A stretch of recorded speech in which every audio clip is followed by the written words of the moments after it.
భారత్ ఆతిథ్యం ఇస్తున్న India AI impact సదస్సుకు మైక్రోసాఫ్ట్ సహ వ్యవస్థాపకుడు బిల్ గేట్స్ హాజరు కాకపోవచ్చని తెలుస్తోంది.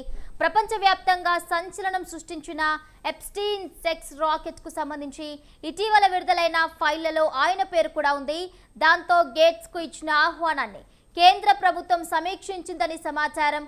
ప్రభుత్వం బాధితుల పక్షాన నిలబడాలని కోరుకుంటుందని పేర్కొన్నాయి.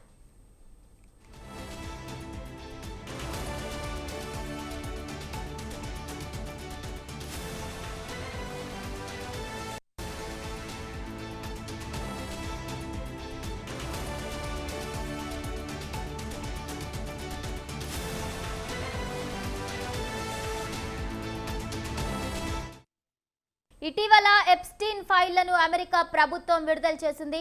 30 లక్షల ఎప్స్టీన్ పేజీలను బయటపెట్టింది. వీటితో పాటు 2000 వీడియోలు, 1,80,000 ఫోటోలను విడుదల చేసింది. ఎప్స్టీన్ ఫైల్స్ ట్రాన్స్పరెన్సీ చట్టం కింద అమెరికా న్యాయశాఖ వెబ్సైట్లో ఈ పత్రాలు, వీడియోలు, ఫోటోలు అందుబాటులో ఉంచింది. జైల్లో చనిపోయిన మిలియనీర్ ఫైనాన్షియర్ ఎప్స్టీన్ ఆధ్వర్యంలో మైనర్ బాలికలపై జరిగిన లైంగిక వేధింపులకు సంబంధించిన వివరాలు అందులో ఉన్నాయి.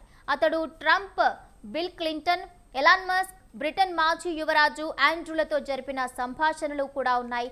గేట్స్ పై ఎప్స్టీన్ చేసిన ఆరోపణలు వెలుగులోకి వచ్చాయి. అయితే వాటిని ఆయన బృందం ఖండించింది.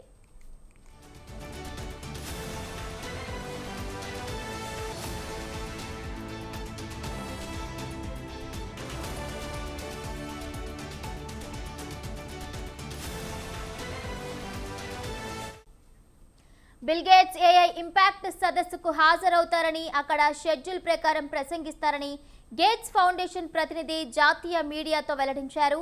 ఈ కథనాలపై ప్రభుత్వం నుంచి ఇంకా స్పష్టత రాలేదు.